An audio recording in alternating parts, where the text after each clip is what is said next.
Hello my dear friend, welcome back to my YouTube channel. আজ তোমাদের আমি কতগুলো গুরুত্বপূর্ণ বিষয় শেখাতে চলেছি, যা তোমাদের প্রতিদিন কথা বলতে গেলে এই সমস্যাগুলো তোমাদের ফেস করতেই হয়, তাই না? যেমন ধরো, বোর্ডে একটা বাক্য লিখছি, দেখো, বড়দের মুখে মুখে কথা বলো না। তারপরে বলছি, দেখো, মুখে মুখে কথা বলা, মুখে মুখে কথা বলো না, মুখে মুখে প্রশ্ন করো না, মুখে মুখে কথা বলা ভালো অভ্যাস না। এই যে মুখে মুখে কথাটা তুমি কিভাবে বলবে?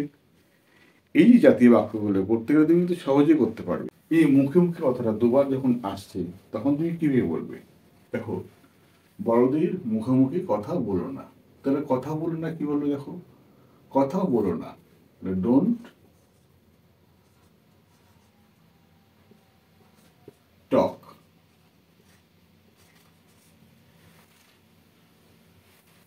Don't talk back to the এল্ডার। এই দেখো, মুখে মুখে কথা, এই টক ব্যাক, এই টক ব্যাকটা মানেই হলো কিন্তু মুখে মুখে কথা বলা। ঠিক আছে?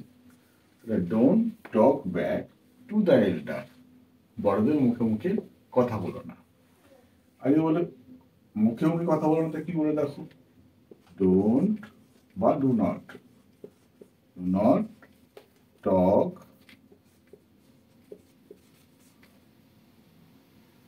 Back, do not talk back.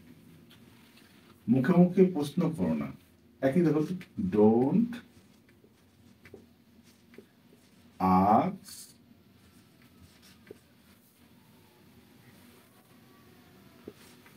Two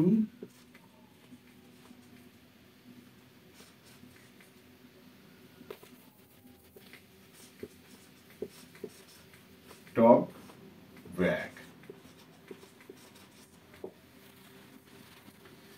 don't ask to talk back.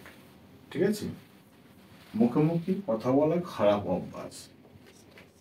It's bad habit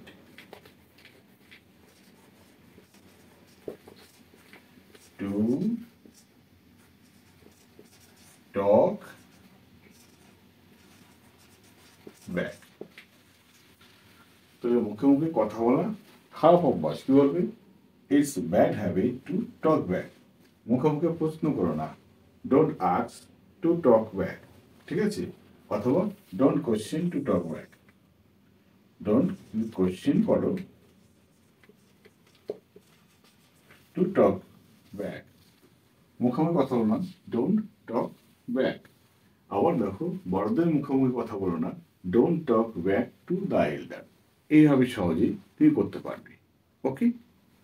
আবার দেখো, কখনো কখনো আমরা বলে থাকি, কিরকম? দেখো, দেখতে দেখতে সন্ধ্যা হয়ে গেল, দেখতে দেখতে খবরটা ছড়িয়ে পড়লো, দেখতে দেখতে উত্তর লেখা হয়ে গেল, দেখতে দেখতে ট্রেনটা চলে এলো, দেখতে দেখতে সময় কেটে গেল। এই যে বাক্যগুলো বলি, কিভাবে করবো আমরা তখন? খুব সহজেই পারবে তোমরা। দেখো কিভাবে। দেখো, দেখতে দেখতে, দেখতে দেখতে, দেখতে দেখতে, এগুলো মানে দেখো, ইন নো টাইম। এটা মানে in no time, in no time. দেখো, খবরটা ছড়িয়ে পড়লো, দ্য নিউজ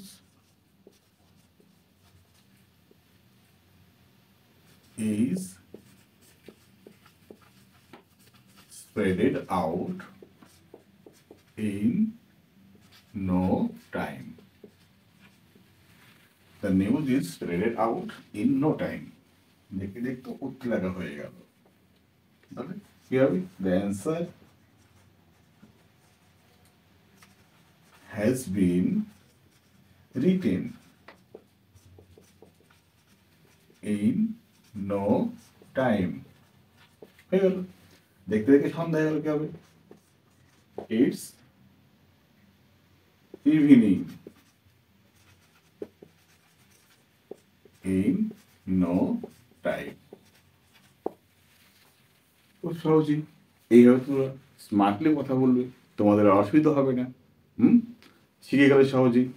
দেখো আমরা কিছু কথা বলি, যে কথাগুলো আমরা কখনো কখনো কি করি, দুবার ব্যবহার করি। দুবার ব্যবহার করি মানে সে ডবল ব্যবহার হবে না, সেটা কিন্তু সহজে একবারই ব্যবহার করব, কিন্তু একটা কি করবো, একটা কনজাংশন ব্যবহার করে সেটা ব্যবহার করবো আমরা। কীভাবে করবো চলো আমরা দেখে নিই আমরা। দেখো বলেছে এখানে কথা বলতে বলতে সে চলে এলো, আর বলছে বলতে বলতে সে চলে এলো। দুটোর মধ্যে পার্থক্য দেখো, এখানে কথা বলতে বলতে আর এখানে বলতে বলতে। এখানে দেখো সময় উল্লেখ আছে, এখানে সময়ের কথা বলছি কিন্তু এখানে সময়ের কথা বলছে না। ঠিক আছে, তাহলে এটার জন্য আলাদা ইংরাজি, এটার জন্য আলাদা ইংরাজি। আচ্ছা, দাঁড়িয়ে দাঁড়িয়ে সে জল খাই, আবার গান গাইতে গাইতে সে মঞ্চে এলো। তাহলে দেখো সে মঞ্চে এলো, হি appeared at the stage while singing a song. দেখো, he appeared at the stage while singing a song. দেখো আবার দেখো বলেছে দাঁড়িয়ে দাঁড়িয়ে সে জল খায়, সে জল খায়, হি drinks water. He drinks water while standing. দেখো সে দাঁড়িয়ে while standing, যখন দাঁড়িয়ে থাকে তখন জলটা খায়। এরকম দাঁড়িয়ে দাঁড়িয়ে সে জলটা খায়। সে চলে এলো, হি comes while কি হবে, টকিং লেখো,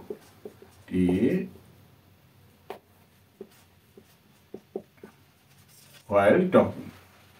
ঠিক আছে, while talking। আবার দেখো বলতে বলতে সে চলে এলো, তার মানে বলতে বলতে মানে কথা বলতে বলতে সময় বলছি কিন্তু, তাই না? তাহলে কি হবে, হি হি comes in no time। যখন সময় উল্লেখ করবো তখন কিন্তু he comes in no time এইভাবে ইউজ করবো। তবে সহজে, কিন্তু কঠিন বলে কিছু নেই, সহজে ভাববে সহজে কাজ করবে। ওকে, অনেক সময় বলি প্রথম প্রথম, এই সবেও দুবার ব্যবহার করি। ফার্স্টলি ফার্স্টলি বলবো না, যখন প্রথম প্রথম থাকবে তখন আমরা প্রথম প্রথম সে আমাদের বাড়িতে এলো, প্রথম প্রথম আমি কোথাও ঘুরতে যাচ্ছি, প্রথম প্রথম আমি বিরিয়ানি খাচ্ছি, প্রথম প্রথম আমি ছবি দেখছি, এই যে কাজগুলো করি প্রথম প্রথম ইউজ করি। প্রথম প্রথম যখন ব্যবহার করি, প্রথম প্রথম ব্যবহার করলে তখন কিন্তু আমরা ব্যবহার করবো কি করে, দেখো ফার্স্টলি ফার্স্টলি না করে তখন আমরা লিখবো প্রথম প্রথম এ ইন স্টার্টিং।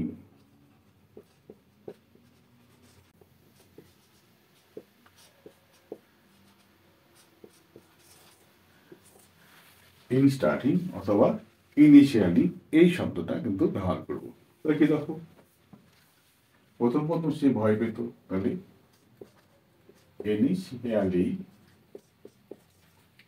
হি, ভয় পেত মানে পেত, পেত মানে পাস্ট টেন্স, তাহলে he was frightened, frightened. Initially he was frightened, অথবা বলবো in starting, অথবা in starting। ঠিক আছে, আর এটা না এটা বলবো, প্রথম প্রথম সে কান্না করে, তাহলে কি হবে, initially he uses to cry। আর বললাম প্রথম প্রথম সে কলকাতা যাচ্ছি, অথবা in starting he is going to Kolkata বলতে পারো এখানে, অথবা ইনিশিয়ালি বললো এখানে।